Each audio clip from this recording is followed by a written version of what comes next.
There you go. I'm like stuck halfway on here with the chat. My little face bubbles. Anyway, well, thank you all for being here again today. And for those of you who weren't here last week, welcome. I'm gonna give my sort of, standard reminder that I'm gonna give every class session, which is that this is being recorded. So, watch your P's and Q's, as it were. And if you could all mute yourself, that would be greatly appreciated. We don't have the raise hand feature in Zoom, but if you do have a question, just type it in the chat, and Bridget will try to, hopefully monitor that and let me know if there are any questions. Or also, there's a perfectly acceptable break where you can just like pop it in. It also works. Yeah, I mean, if I'm asking for questions, or if we're kind of like pausing for a second and you want to just jump in, totally fine. So I did want to start. I had gotten 2 questions last time, and I know I promised if there was something that I didn't know the answer to, I would try to look it up before our next class. So it turns out that, it just popped up and said that Barbara has raised her hand. So do we have the raise hand feature? That's interesting.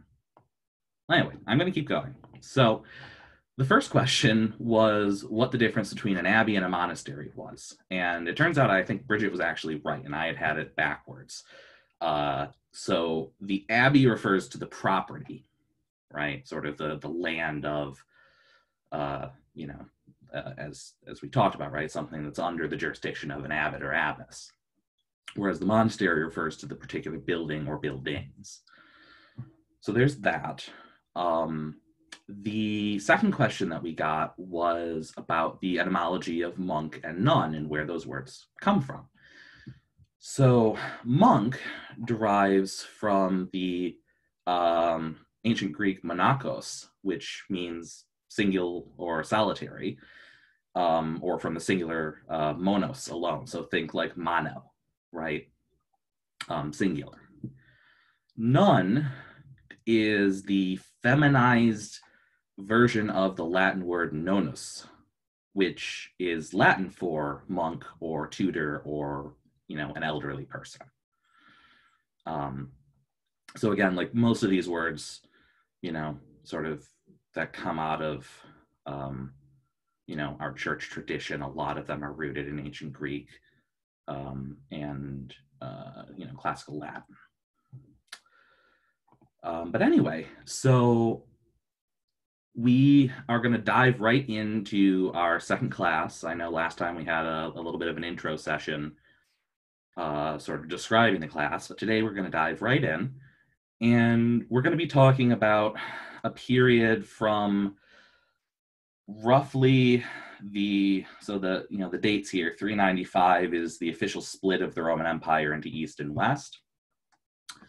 And 1066 is the Battle of Hastings, which is generally thought of as sort of the end of the early medieval period. So we're going to be talking about kind of the sort of end of the Roman Empire into what used to be called the Dark Ages, but we don't really use that term anymore. And talking about monastic orders during that time period that were starting to come into being. Remember last time we talked about Pachomius, some of the Desert Fathers and Mothers, and St. Anthony of Egypt, and these sort of proto-monastic communities, right? These groups that were not explicitly monastic necessarily in the way that we might understand them today, not officially organized or recognized as such, but were laying the foundation for the more structured and codified monastic communities of the medieval period. And as last time also, we're going to talk about, at the same time as we kind of go through these historical details and points, we're also going to kind of have a mind to an overarching theme, which for this week is going to be the divine office. So, those Episcopalians of us might recognize the divine office or think, well, what relation does it have to the daily office? Well, we'll get there when we talk about the Reformation, But the divine office, just sort of in a word, is the predecessor and sort of, what am I trying to say? It's the origin, I guess, of what our daily office is, as received in our Anglican and Episcopal tradition. But what is it specifically? Well, it's a system of prayer throughout the day, divided into specific hours of prayer, right? You think like with the daily office, right? There's morning prayer, noonday prayer, evening prayer, and compline. And it is something that has its roots in these earliest monastic traditions that we were talking about last time. It's also referred to as the Liturgy of the Hours, which again refers to the fact that you're praying at certain hours or times of the day. And as I said just a minute ago, we'll get into what the specific relation is between the divine office or the Liturgy of the Hours and our daily office once we start talking about the Reformation. But in terms of the specific origins of the divine office, it was mostly codified by the time of St. Benedict. In theory, as I mentioned just a bit ago, it's based in the practices of the Desert Fathers and Mothers of praying at certain times of the day and praying in a sort of codified and regular manner. But Benedict actually writes down the form of the divine office, and that's more or less what has preserved, at least within Catholic tradition, to the present day. Benedict of the divine office writes that nothing is to be preferred. And we're going to talk about Benedict today, but Benedict was really into the divine office and thought that it was one of the most important things that a monastic could do. So in terms of other points of origin, right, it's a continuation of sort of early Christian, and then before that Jewish practices of praying at certain times of the day. And so we see certain Bible verses that talk about this. Acts chapter 10, the verse here is about noonday, about noon the next day, as they were on their journey and approaching the city, Peter went up to the roof to pray. Acts 16, about midnight, Paul and Silas were praying and singing hymns to God, and the prisoners were listening to them. Psalms, at midnight I rise to praise you because of your righteous ordinances, right? So there's this biblical tradition of praying at certain times throughout the day that, had been preserved from Jewish tradition into then, early Christian tradition. So how exactly does Benedict describe the divine office? What specifically does it entail? So it begins with matins, which is approximately 2 a.m., also known as vigil. And it is sometimes composed of 2 or 3 nocturnes, just sort of smaller separations. We don't need to go into the specifics of that. We move on to lauds or dawn prayer, approximately 5 a.m., which changed with the seasons, right? You have to think that these people didn't live with modern timepieces in the way that we do, and they, they would wake up and go to bed with the sun, right, during the, following the rhythm of the season. So it would change, and it would be earlier in the summer, later in the winter. Then we move into prime, or early morning prayer, approximately 6 a.m. Terce, or mid-morning prayer, approximately 9 a.m. Sext, or midday prayer, approximately noon. None, or mid-afternoon prayer at 3. And then vespers at 6 p.m., evening prayer, lighting of the lamps, and finally finishing with compline at around 7 p.m., which would be done before retiring. So you can see there's these divisions, right? Every couple of hours, of monastics coming together in community, right? And that's another important aspect of this. It's not, praying necessarily, right? It's not necessarily praying alone in your cell, but it's when the community would come together to pray as a community, right? And of course, this has been pared down as we understand it, but you can see some of the words that are similar, right? Evening prayer, compline, right? These are things that if you're familiar with your BCP and you're familiar with, the daily office, should know.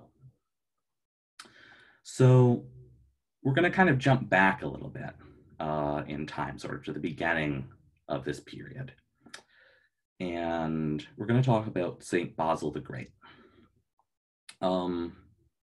St. Basil was the bishop of Caesarea.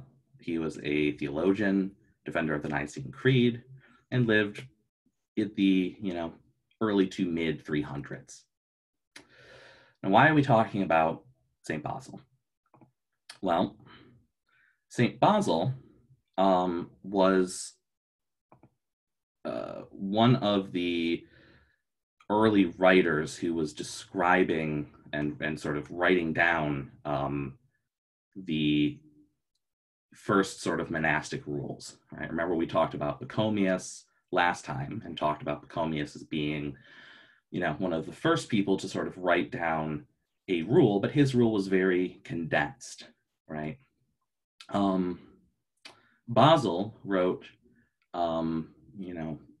the Rule of St. Basil, right, which is recounted through two works that have, passed down to us today, the Greater and Lesser Asceticon. Asceticon, think ascetic, right? We talked about that last time, living an ascetic lifestyle.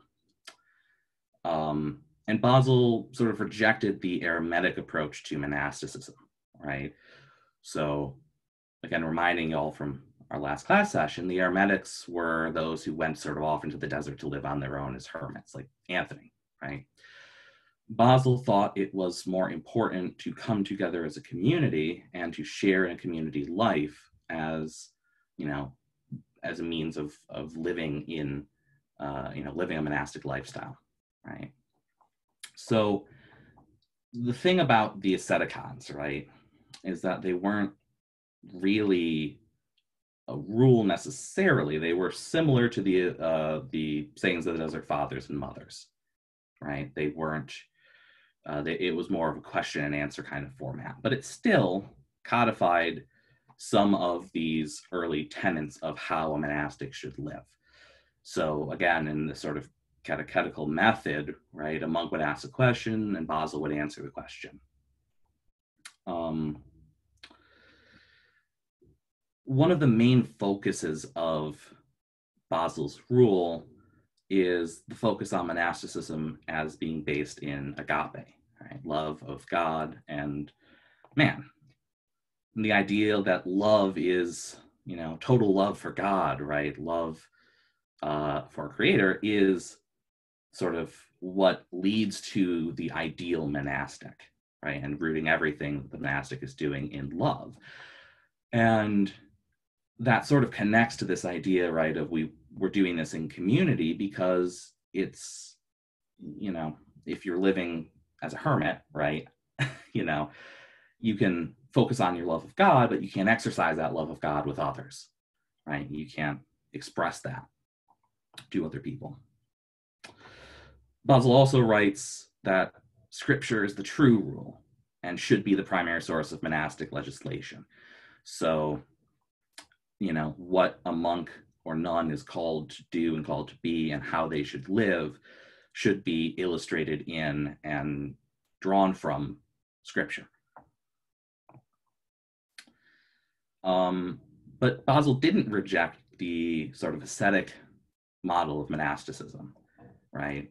And he talks about sacrificing the body for the welfare of the soul. And this, again, sort of becomes and continues to be a recurring theme across, our discussion of monasticism, being sort of these ascetic practices. So, out of this, we describe a new type of martyrdom, right? White martyrdom, the idea of not red martyrdom, the martyrdom of blood, but white martyrdom being that which is, out of denial of self, right? And that's accomplished, as I mentioned, right, through a withdrawal from society, through extreme ascetic practices, and so on. But the reason that we're talking about Basil, more or less, is because he was the primary influence on the rule of St. Benedict. And as we'll see in just a little bit, Benedict and Augustine really were the two main monastic rules, which would sort of go on to shape most of monasticism in the West for the next, really until the present. We still find Augustinians and we still find Benedictines to this day, and their rules kind of became the prototype for how to form a monastic community. So speaking of Augustine, we're kind of going in chronological order. We will get to Benedict in just a little bit. But Augustine was a rough contemporary of Basil. He was the bishop of Hippo Regius, philosopher, theologian, right? You probably have heard the word Augustinian, right, to describe, theology, for instance, right, or philosophy. Much of what we know of Augustine comes from his own, self-authored work, his Confessiones, or Confessions. And in them, he describes his, his conversion, his early life. And he talks about how, this is, I believe, after he had been, appointed to the episcopate, he had converted his family home, manor, right? He came from, I believe, a wealthy family, and he converted his family home in Thagaste, which is in modern-day Algeria, into a monastery. So after his ordination, he had invited his, his fellow priests to share in a monastic life with him there. And after becoming bishop, he still maintained both his family home as a monastic community, but also he converted the episcopal residence into a, essentially a monastery. Kevin, can I ask a question? Yeah, of course. I'm sorry, but I don't think we'll get back to this painting. Is that his heart on fire? Yes. Okay, and do you know who painted this? I don't actually off the top of my head. Well, I'll find out because it's a certain style and I think I know, but I didn't, do we know why his heart is on fire? So I'm not sure what the painting is depicting him writing specifically, probably theology of some sort, some of his theological works. Okay. But he's receiving divine inspiration, essentially. Okay, thank you. I believe also it probably is too small to see, but I believe some of the books at the bottom, I might be thinking of a different painting of him, but he's sort of stepping on heretics, the work of heretics.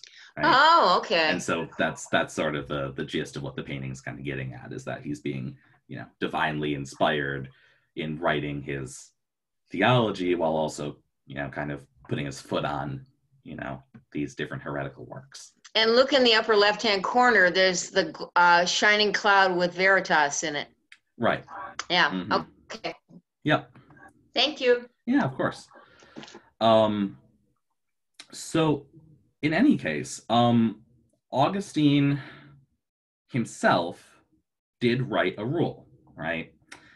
And it's from Augustine, roughly 400 CE, in writing this, that we get really the first codification of poverty, chastity, and obedience within a monastic rule. Certainly these things have been practiced before then, and have precedent before Augustine, but it's really through Augustine's rule that they kind of preserve, these three as the monastic vows, right, up to the present day. So, in a similar respect to Basil, Augustine rejected this eremitic approach to monasticism, instead focusing on monasticism as a matter of being in community, right? Again, similar to Basil, Augustine talks about love of neighbor as an expression for ultimately our love for God and God's love for us.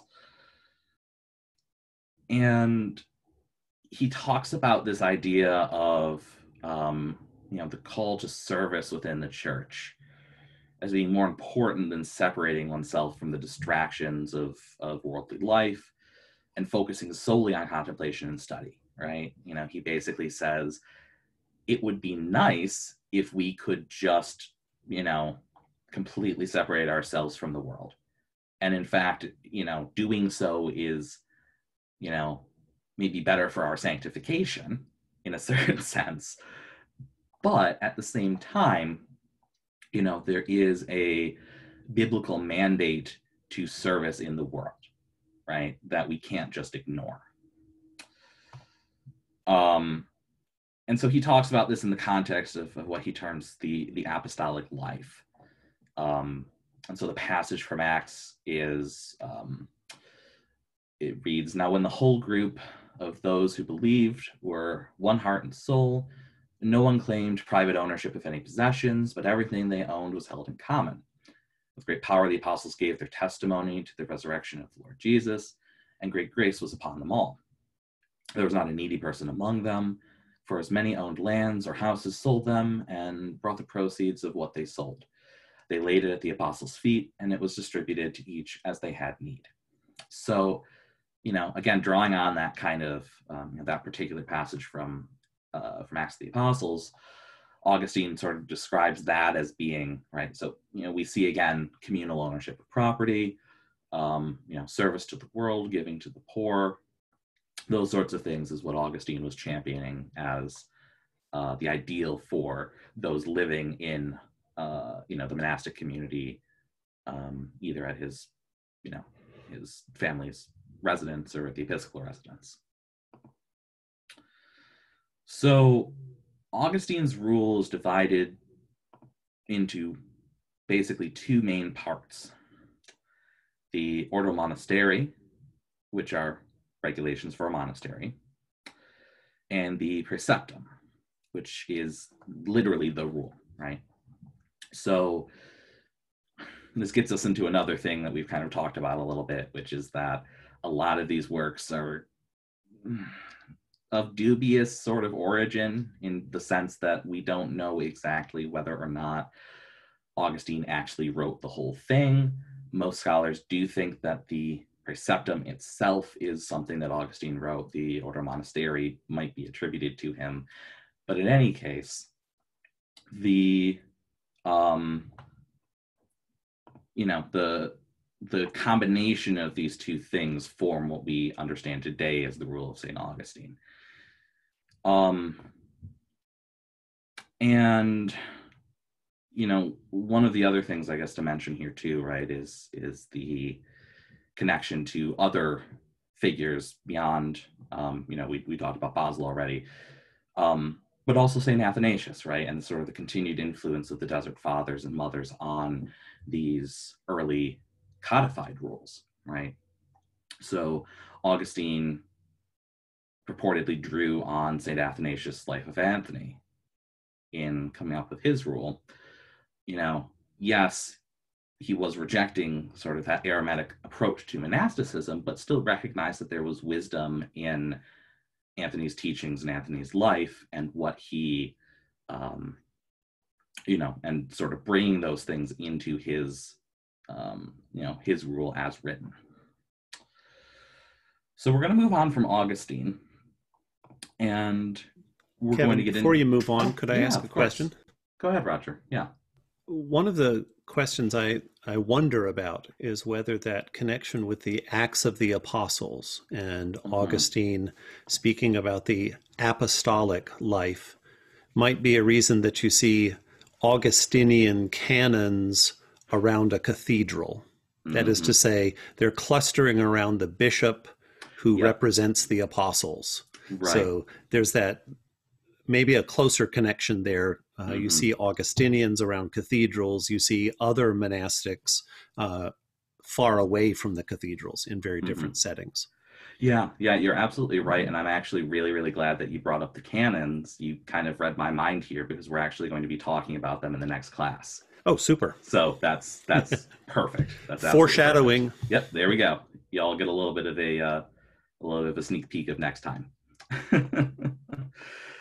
So anyway, yeah, so the other kind of big figure that I've mentioned a couple of times already, but we're going to get into now, is St. Benedict of Nursia. And Benedict, we're going kind of chronologically here. So Benedict lived a bit after Augustine. And in terms of his sort of early life, in terms of, his background, again, as a lot of these other figures, we don't know a whole lot about them. We have a hagiographical account written supposedly by Pope Gregory the Great, as recorded in his dialogues. But, again, sort of the origins of that work, we're not entirely sure if it was Gregory the Great, and in any case, it's not really a biography as we'd understand it today. But as for the tradition, what's been passed down to us, what we do know about Benedict, or say that we know, he was the son of a wealthy Roman family, and they sent him to Rome to study. But while there, he sort of became appalled by, sort of the sinfulness of the city, right? And, he didn't like it in Rome. And so he retreated to Enfide, which is near Subiaco, sort of in the foothills outside of Rome, right? And there's sort of these, mountains, and sort of, he sort of went outside of the city. He apparently, while there, met a local monk who gifted Benedict with a habit and said, "You should become a hermit." And that's what he did. And so he lived as a hermit for quite some time, before eventually there were sort of other, similar to the Desert Fathers and Mothers, right, where there were other people living as hermits in sort of the foothills around Rome. And they eventually asked him to become the abbot of a local monastery. And so he agreed, but the monks found him to be too strict, and they didn't, they regretted their decision of having asked him to become abbot, and so they decided to poison him, or tried to poison him on multiple occasions. And so the story goes, so the hagiography goes, right? Every time that he would, bless the cup, so you can see the picture, the one on the top left of him, he's got the cup with the little snake coming out of it, and there's the raven there, and then the one on the bottom is the raven kind of going, grabbing a poisoned piece of bread and taking it away, right? So he miraculously, escaped assassination, right? And he would eventually leave that community, and he would go on to found 12 monasteries. Right? And can you imagine somebody going on and founding that many monasteries? But 12 monasteries in the foothills of the mountains around Rome, including the most famous one of them, Monte Cassino. And we'll see a picture of that in just a little bit. I think it's on the slide after this. Kevin, so Benedict. Oh, yeah. Okay, just jump in. Yeah, There's an element, antimony, and some have suggested its name is from being a poison to monks, anti-monk. Ah, interesting. There's a chemical dimension to this too. Yeah, there you go. That's really fascinating. I didn't know that. So Benedict's rule right? And again, we're really talking about Augustine and Benedict and their rules because they are the foundations for most of the early Western monastic communities. Benedict, at least early on, became far more important than Augustine. And most of the monastic communities that were founded sort of in the 6th and 7th and 800s were Benedictine. So it's fitting that we talk about his rule for a little bit and what specifically he writes about. So the essence of Benedict's work describes a life where monastics can develop and sustain an awareness of God. This is where we get our connection back to the divine office, right? Remember the quote, there's nothing to be preferred, from Benedict from one of our first slides. The longest chapter of Benedict's work is about humility, right? And he talks about humility as being the true character of the relationship between creature and created. And Benedict lays out, following the traditions of the Desert Fathers and Mothers and those who had come before him, a monastic life in obedience to both a rule and to an abbot. So, right, highlighting that necessity, we talked about rule last time, right? The idea of, listening to the rule, following the rule as being a guideline, but also the etymology of obedience, right? Obediere, to listen, right? So the rule is there to be a guide, but it also needs to be listened to, right? And that listening needs to be in relationship, right? It isn't just a matter of, here are the rules, you follow them, and that's that, right? It has to be a matter of a community listening to its members, right? But in order to listen, right, and not just to listen to the rule or to the community, but also to listen to God, we need time for silence and prayer and study and scripture, right? It's not just enough to live by a rule and to go about your day doing the things that you do, but you need to take that intentional time for quiet. So again, right, the importance of the divine office as a means of accomplishing that, as a means of saying, okay, we're going to set aside this particular time at, these particular hours throughout the day in order to pray and in order to contemplate and focus on God. So that sense of living in awareness of God, right, constantly living in awareness of God, praying throughout the day, and that being as a matter of amongst service to God, right? And as Benedict writes again, it's of the utmost importance. And as I've talked about a little bit, right, this is a strongly communal thing, right? Not supposed to say rule, but in any case, excuse my typo.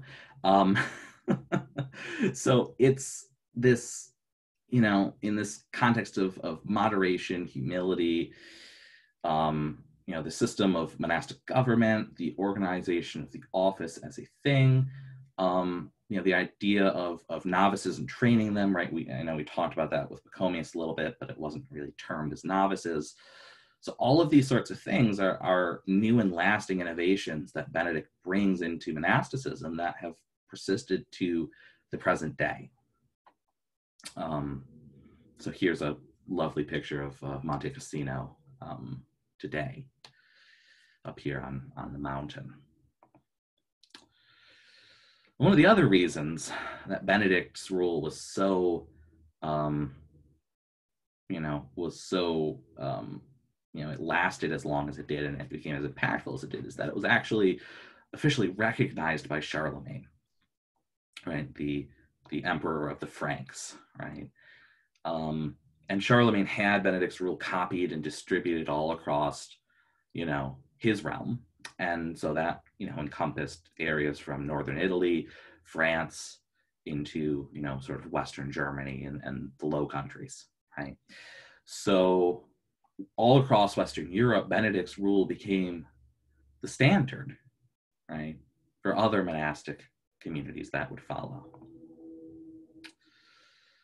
Beyond monasticism, though, this is kind of where we get into a little bit, just sort of broader history in general, the Rule of St. Benedict actually had some societal impacts in Western Europe.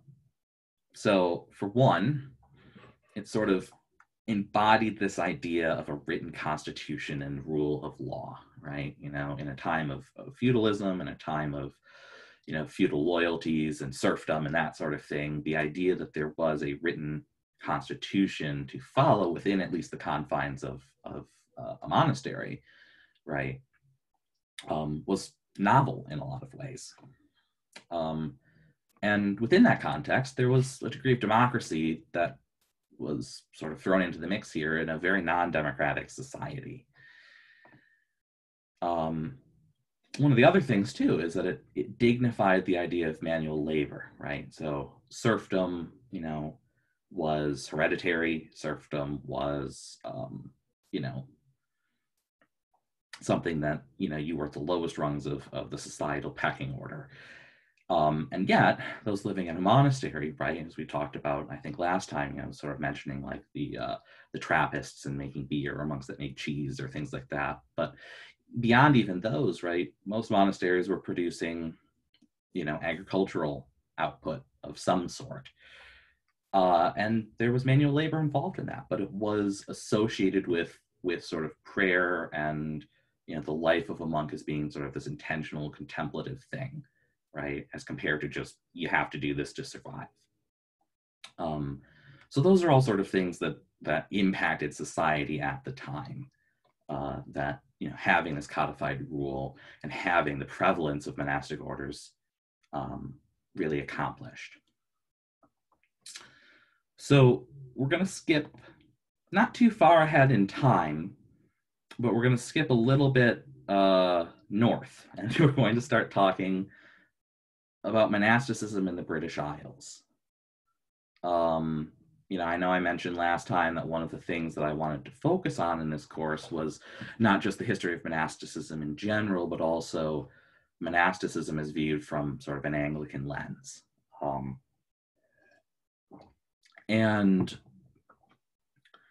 you know, again, it's kind of hard to do that to a certain extent, given just we're, you know, about 1,000 years away from Anglicanism being a thing. But we're going to try to talk about, at the very least, sort of this, you know, Celtic or, you know, British perspective on monasticism, right? So this is actually a topic that I take a lot of interest in as both a historian and as a member of Anamkara Fellowship, which is rooted in Celtic spirituality. But as a historian, right, I have a lot of, well, I'll say strong feelings about, you know, sort of, you know, antiquarianism, or people who, you know, sort of taking a historical idea out of its proper context. So we're going to kind of try to define what, you know, Celtic monasticism means, right? What Celtic means.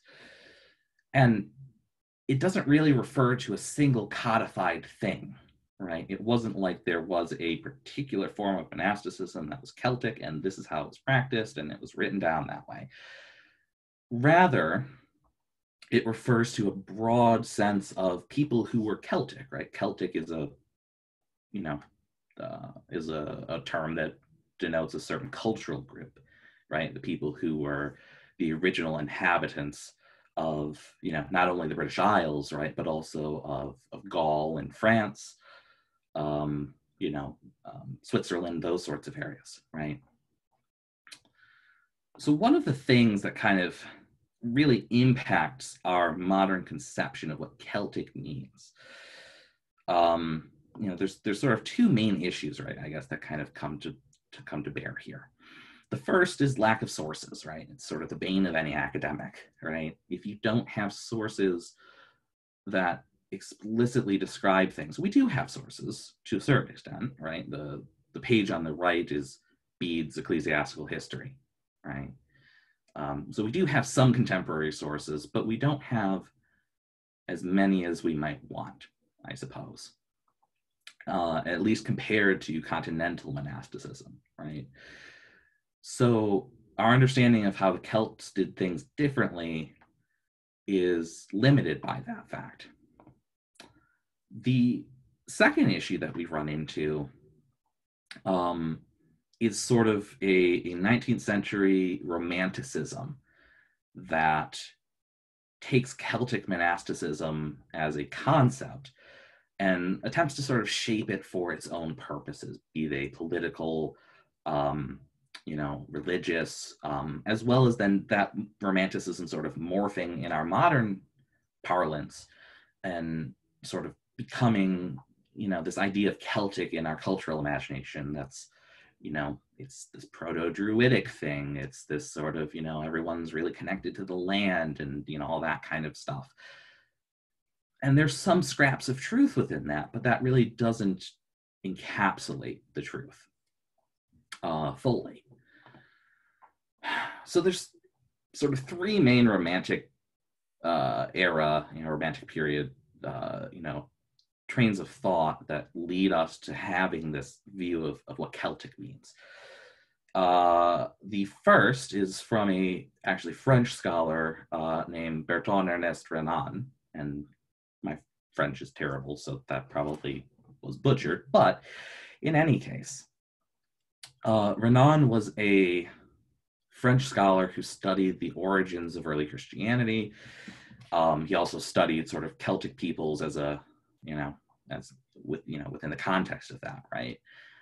He was mostly focused on Brittany and sort of northern France, but he did talk about Celts in general. And he describes the Celts as sort of, in the sense of these, rugged, extreme people. They were unbridled ascetics, unlearned, despisers of subtle rules, law, and theology. And that's actually a quote from him. It's sort of this image of, you think like Braveheart, right? The Celts as these, they're wearing this blue war paint and, just sort of they're wild, savage people. The reality is that Celtic monastics were some of the first to produce systematic canon law. They wrote theological treatises, and at least from a literary perspective, their works can be identified as distinct, right, and culturally significant for that reason from their continental peers. So that's kind of where this sort of starts to take root. Roughly the same time, there were a number of Anglican theologians who were trying to write about the connections between Anglicanism and the ancient church, right? And trying to separate Anglicanism from Rome, as two distinct branches of the Church Catholic, right? More broadly speaking. And a lot of that writing kind of emphasizes the Easternness, right, of Celtic Christianity as sort of a forebearer to Anglicanism. That connection to the Desert Fathers and Mothers, like we talked about in the last class, right? But the problem with that kind of thinking, and as we've seen up to this point, is that the Desert Fathers and Mothers were an influence on Benedict and Augustine as well, right? And on all of Western monasticism, right? There is the influence of the Desert Fathers and Mothers. There isn't a specific sort of Easternness that is unique to the way that the Celts practiced Christianity. The last point has to deal with Irish independence and the Irish independence movement. And one of the points that,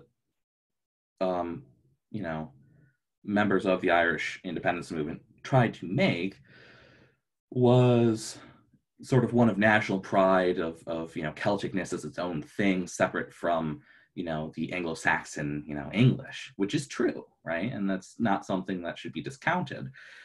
But one of the ways that they sort of attempted to explain this was in the context of, Christianity as it spread through the Roman Empire, by the 5th century spread to Ireland.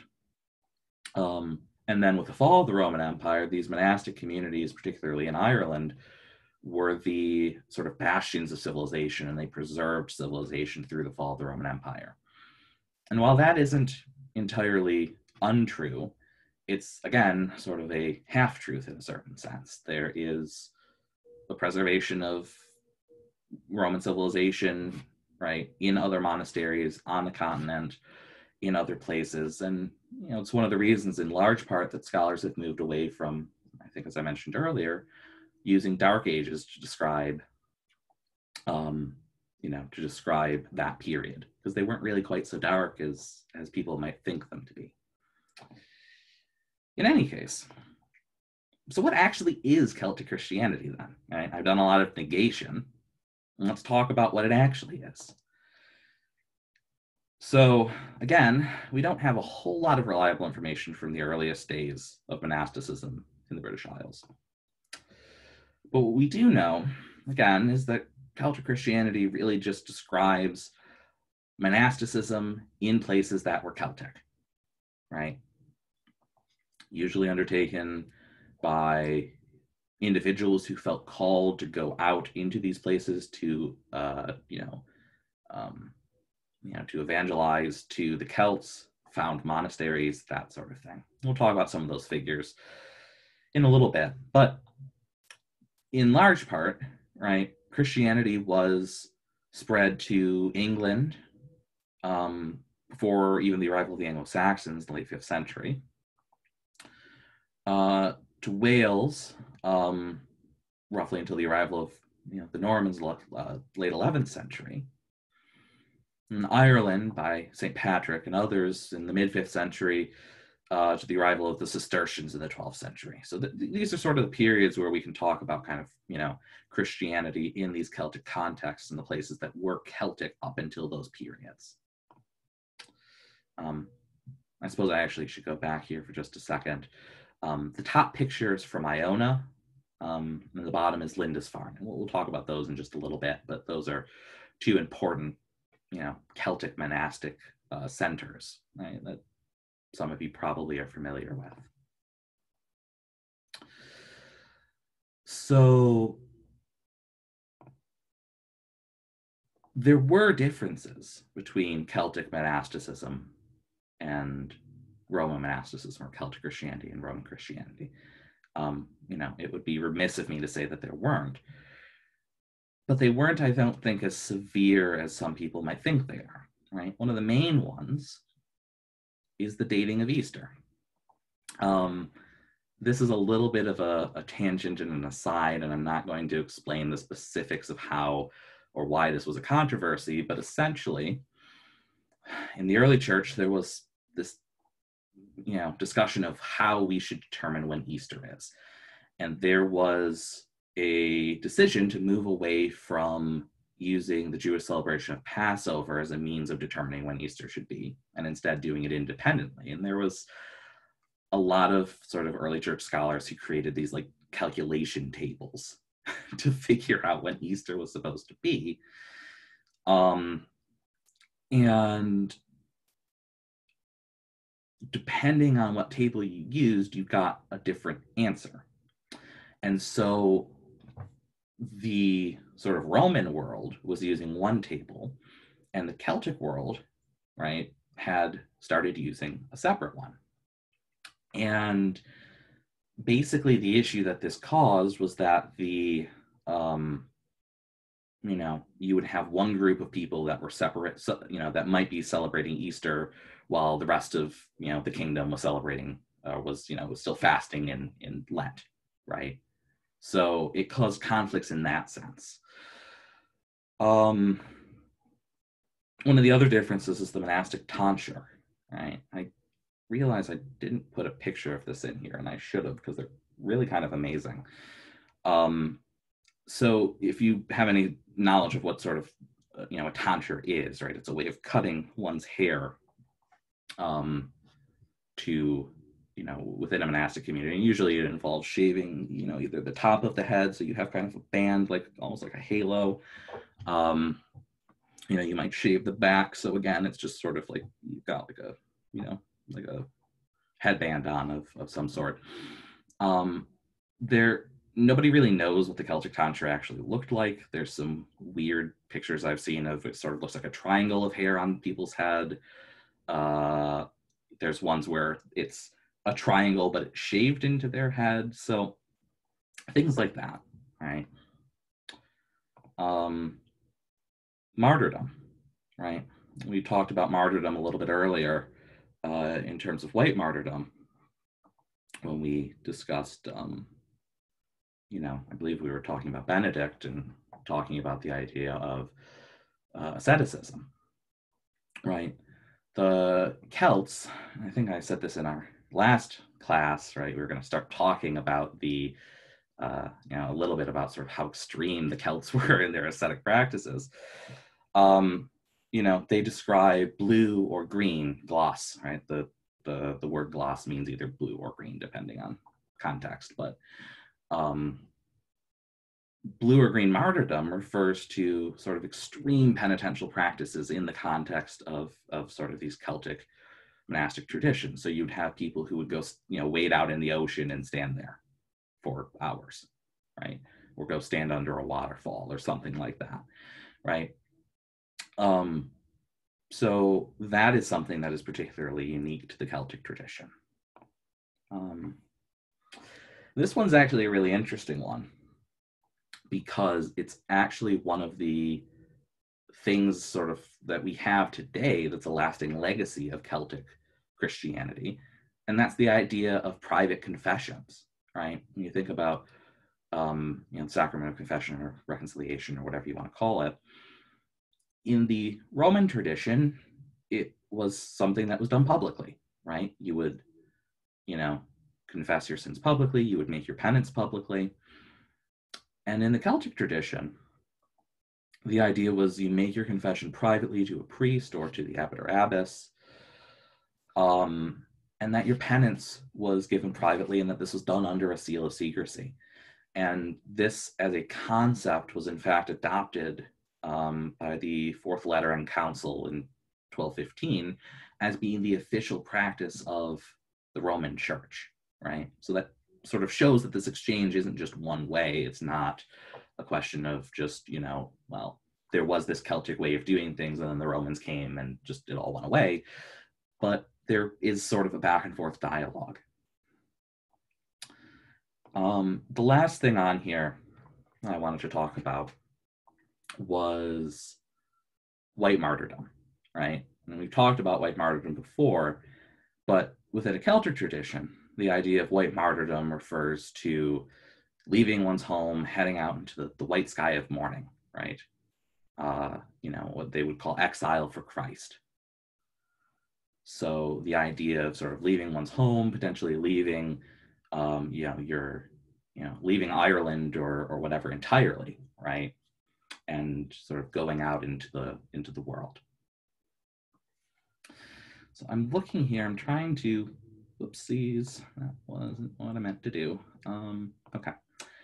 So I was just trying to look and see, I've got a few more slides to go through, and I know we started a little bit late. I want to try to wrap this up and not take too much longer than our hour that we've allotted. But in any case, we're going to talk just briefly here at the end about some of the Celtic saints, right? Some of the ones that sort of were most impactful on what we'd call Celtic monasticism again. So Saint Aidan, Apostle of Northumbria, died 651 CE. Saint Aidan was a man of Irish descent. He was educated at Iona, right? We mentioned Iona earlier, I showed the picture. But it was one of the more prominent and well-respected monasteries in this Celtic tradition. So by that, again, we mean that they dated Easter according to the Celtic tradition, Celtic tonsure, et cetera, right? Now, Aidan would go on to found the cathedral monastery of Lindisfarne, which is another famous monastery that is in the north of England, and would serve as its first bishop. Bede, which is, you know, it's through Bede's account that we know most of what we know about Aidan. Again, one of those hagiographic kind of recountings of these saints. But Bede describes Aidan as possessing the grace of discretion, mother of all virtues. So Bede thought very highly of Aidan. He was supposedly a dedicated teacher. He led by example. So when traveling, he would, meditate on scripture or learning the Psalms as he and his companions walked from place to place. He refused to travel, on horseback, preferring to walk. Didn't sort of want to come with all the pomp and circumstance of royalty, as it were. And was said to follow an apostolic approach to conversion. So, as written about him, right, by Bede, offering first the milk of gentle doctrine to bring them by degrees while nourishing them with the divine word to the true understanding and practice of the more advanced precepts. One of the ways Aidan is described a lot is as being very gentle in his way of approaching people, being very personable in conversion. Now, why do we talk about Aidan? Well, Aidan is important in understanding the Synod of Whitby. And this sort of links back to our, broader discussion of sort of the differences between Celtic and Roman monasticism and what that all means. So I think first it's probably helpful to say, what on earth is a synod? So synod essentially is a council. It's an authoritative meeting of bishops called to decide on a church teaching or governance. So, you could think of it like a church council, right? It could be the whole church or it could be a particular area. In this case, right, they as I say here, they both are synonymous, synod and council, one from Greek, one from Latin. So what is the Synod of Whitby and why was it called? Well, remember earlier I was talking about Easter and the dating of Easter, right? So within the kingdom of Northumbria, whose nobility, right, whose rulers were Christian, the king followed one practice and his queen followed another, right? So one group followed the Celtic model of Christianity, the other that influenced by the Roman model, which came to the British Isles through St. Augustine of Canterbury's mission sent by Pope St. Gregory the Great. And so the king followed the Celtic practice, but his wife followed the Roman one, which meant that while one half of the court was celebrating Easter, the other was still in the middle of Lent. And so the king, Oswiu of Northumbria, called for a synod, and eventually, after the arguments were given on both sides, he ruled in favor of the Roman side.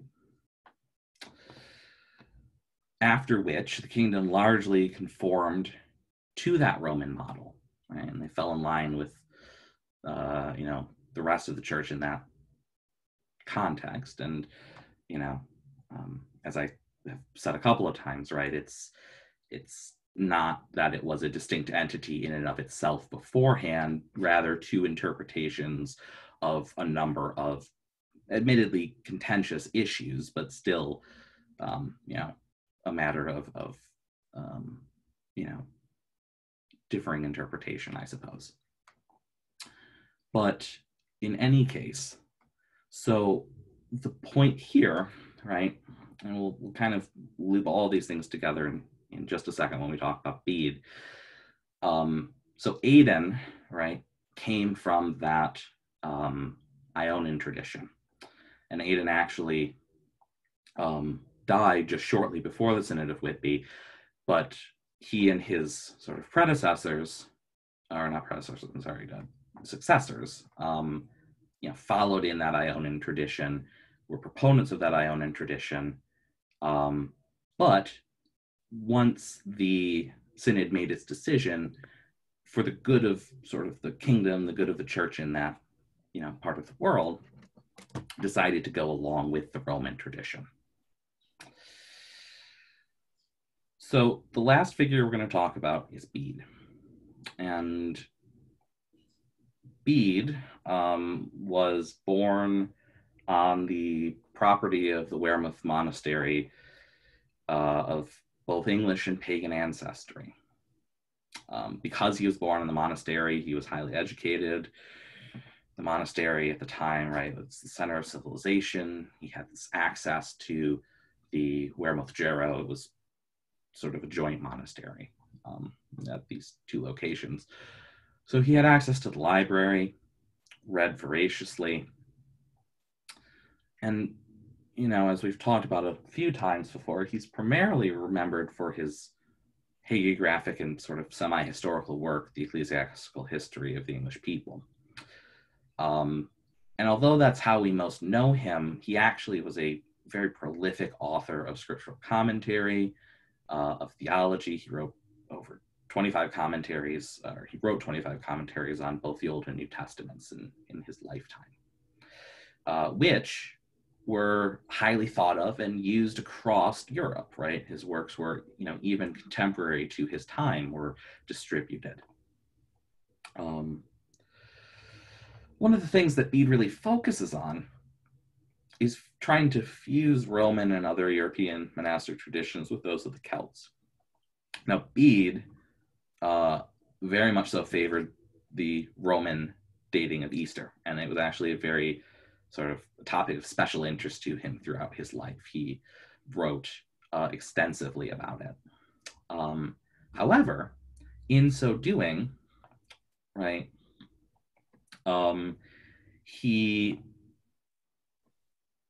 while presenting those disputes forcefully, lauded the virtues of the Celtic monks. So this is where the connection to Aidan comes back in, right? Bede writes about Aidan and says of him that he, even though he, in Bede's opinion, was wrong about these particular things, was still a man of virtue, of grace, and lauds his accomplishments as a preacher, as a teacher, and as bishop, right? So, lastly, right, in terms of the work itself, right, the one that we know Bede from the most, the Historia Ecclesiastica Gentis and Gloria, written roughly 731 CE. It's one of the main things that we actually know about in terms of how we know about Anglo-Saxon history, right? And Bede is often lauded as sort of the father of either the father of history or one of the fathers of history, and definitely one of the fathers of British history. So, it is, as I've mentioned, right, it's mostly hagiographic. It's not really history, but it's still useful, right? And as I mentioned, again, it's not his only work, but it is probably his most well-known. So Bede, in this history, actually, it's one of, I believe, two accounts. The other one, I can't remember what it is, but it's a lot less detailed. Talks about the Synod of Whitby, right? As I said, the dating of Easter was a really special and contentious issue for Bede. It's something that he really cared about deeply. He actually, in another work, describes the dating of Easter and sort of, the fact that he describes it, writes it down, and that's distributed, sort of solidifies and cements that, at the very least, until the Gregorian calendar comes into effect. Although what Bede describes in terms of the table for defining when Easter is, actually is still largely used in the East to this day. And so, as I think I mentioned as well, his works during his lifetime, right, were distributed across Europe. And, I think this is an error on my part because that's the exact same last bullet from the last slide. So we're just going to skip through that. But in any case, yeah, so Bede, you know, I guess sort of the point that I'm trying to get at and why I sort of went on this whole sort of tangent and aside about Celtic Christianity, right? You know, is that Bede recognizes and describes the merit to, you know, the Celtic fathers and mothers and the saints that we recognize that come out of the Celtic tradition. And even though he disagrees with them on certain points, those points aren't a question of you know, slandering their character. They're not a point of saying that there isn't merit in Celticness, right? That there isn't something special or important about that, but rather that, you know, they're not two completely different and separate things, but really two sides of the same coin, right? And that's the point that Bede was trying to make, and I think that's the point that I'm trying to make. So we're basically done here. We're gonna, as last time, and as we will with all of these classes, return once more at the end to our sort of overarching theme, right? So after all that's said and done, I know I've been talking a lot. I actually want to open it up for people to answer this. So what is the divine office?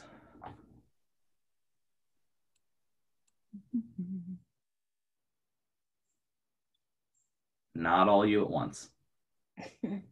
Daily practice in your worship. Yeah, I think that's fair.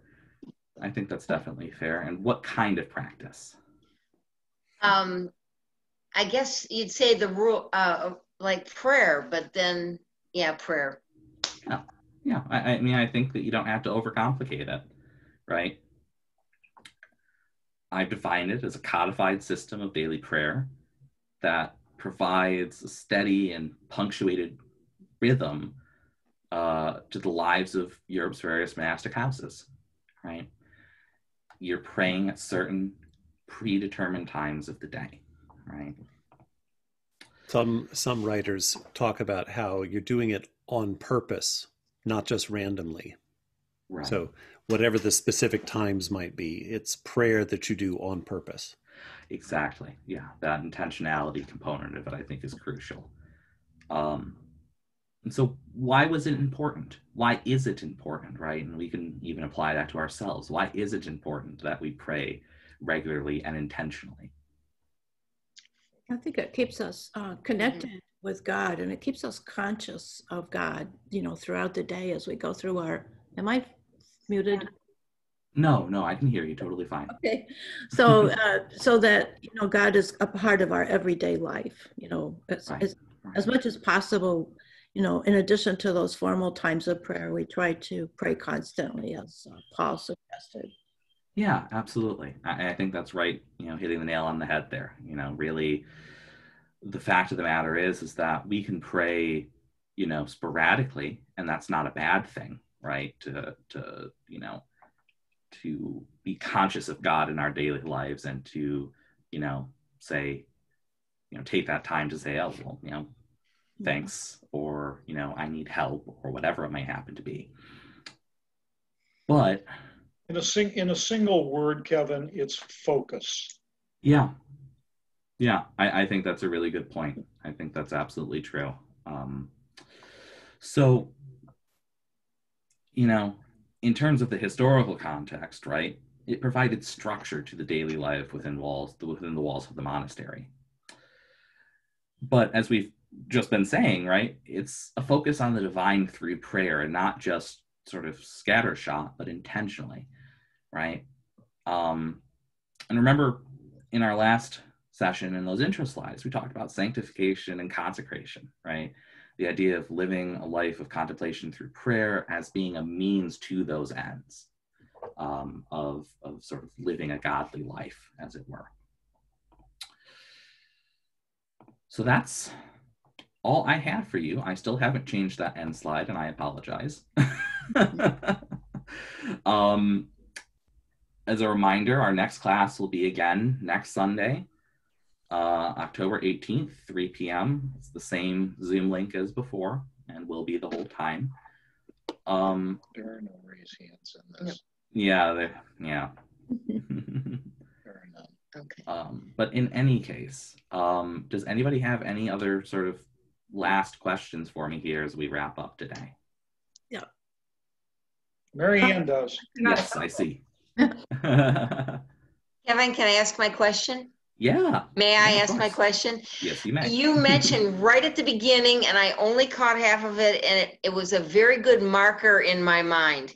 You were saying that 1066 in the Battle of Hastings, when William the Conqueror brings Norman culture into England, was seen as the marker of what? The end of the early medieval period. Thank you. Or the Dark Ages, which. Thank you. Yep. I would like to say, first of all, that thank you for not talking about the Dark Ages. I mean, you have to mention it, but I don't believe in Dark Ages either. So, and I argued that point for a long time. I also have an art history background, so I was really interested in the painting, the Baroque painting that you showed of Augustine. And so I looked it up and found out it was a Flemish painter and blah, blah, blah. And so it's a lovely painting, and also that the heart on fire is symbolic of Augustine. Apparently that will become his main symbol. But one thing I was really curious about is you can see on his coat, and maybe Bridget knows more about it. Yeah, on his coat, you can see pictures of people. Like it looks like one person might be Moses, and another person might be. Oh yeah. Yeah. If I can shrink those down for us. Yeah. If you bring it up close, which you can't do, like this might be Jesus and this might be Moses, but that's as close as I can get. Yeah, I'm not super well versed in sort of liturgical garb and its history. But I believe I think still in a lot of Eastern Orthodox practice, copes and other sort of liturgical garbs have like icons on them, right? It's not I'm pretty sure that is true. And there's a particular style that has the apostles pictured on the cope like that, and that would be an interesting connection, I think, with Augustine.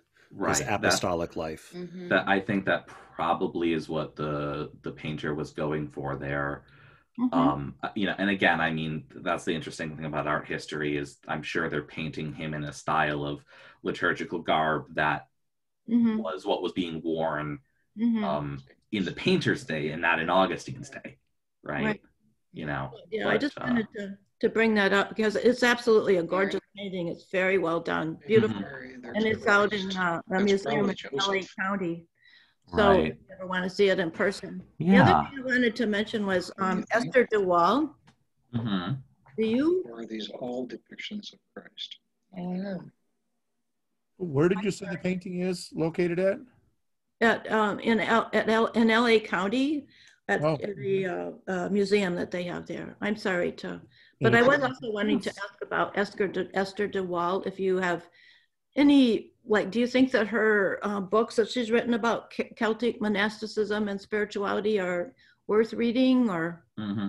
I have not read any of her works. I'm familiar with the name. I know the author. I don't want to necessarily give a recommendation or discourage you from reading something that I haven't read, is what I would say. But I think that, I guess sort of what I would say is I would stay away from works on Celtic spirituality that are kind of Wikipedia, click on it. That are kind of new agey, right? There's a lot of sort of, there's a lot of garbage out there, right? And there's a lot of works that talk about, sort of this proto-Druidic kind of paganish roots of Christianity and all that kind of nonsense. And I don't know whether she specifically writes in that style or she writes, if her writing is legit. She's a historian. And I would imagine then it would probably be, she's probably, on a good. I've read a couple of her books on Benedictine spirituality, and she's solid on Benedictine spirituality. Good to know. A couple of things, by the way, in that painting, the heart is the heart of Jesus, according to the scholars of Wikipedia. There we go. Other than his heart. We keep going back here. I'm just going to leave it on this page. Painted by Philippe de Campan in the 17th century. And then a question, and then I'll have a fun fact at the end. Yeah. The question is, you talked about Benedict and influence on constitution and rule of law. My understanding generally is that the head, the abbot of these monasteries was often elected. Is that correct? Yes. Yeah, that is correct. And, remember when we talked about, it was briefly in there, we were talking about obedience, right? Obediere, to listen. And, the way that I understand obedience as a thing, right, is that it's, I think, like all the vows, right? It's a relational thing, right? You can't be obedient if the person isn't listening to you that you are being obedient to, right? You have to listen to them. But they also have to be mindful of you and your needs, and there's sort of a mutual trust that's involved in that, right?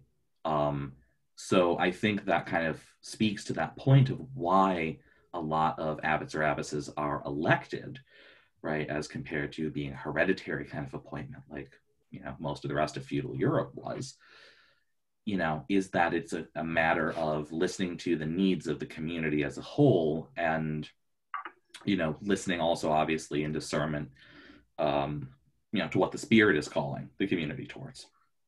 It's not just, well, this person is, we're in our modern day, well past the idea of the divine right of kings, but, back then, right, it's not this person is, God's appointed because they're the son of this person and the son of this person and yada, yada, yada. But rather, this is the person whom the Spirit is calling us to elect as the leader of this community, right? So, you said you had a fun fact too. I'm curious. I studied Latin for a couple of years. I didn't know about to listen. That's interesting. Well, the fun fact related to Augustine, I told you last week, I went to Augustine High School, and this is the Augustine whose mother was Monica, and he led he had a child out of wedlock, and then was going to marry somebody, but they were only 10 years old, so he was waiting a while, but then he decided to become a priest. And the Colle Lege is him taking up and reading. The other fun fact is, so I went to Augustine High School, but my elementary school was St. Basil, also touched upon. Wow. I learned there you go. more about him from you than I knew before that. Thank you. That's awesome. That's cool. I have nothing smart except the last time I was on a pilgrimage with my previous parish to Scotland and England. We were there during Bede's birthday, and they were reading the ecclesiastical history nonstop at Durham Cathedral, and it was fascinating to everybody kind of just like walk through, and you'd stop and listen to somebody standing there reading, and it just was like a continuous read of it. And it was right. Very neat. Well, go ahead, tell him you're related. No. I'm gonna. Roger, you're from Appleton? Yes, that's right. My stepmother, who was born in 1892, graduated from Lawrence. My goodness. Yes. My goodness. Appleton has a special place in my heart. The Episcopal Church is a very small world, isn't it? I'm going to stop recording. Sounds good. One of my brothers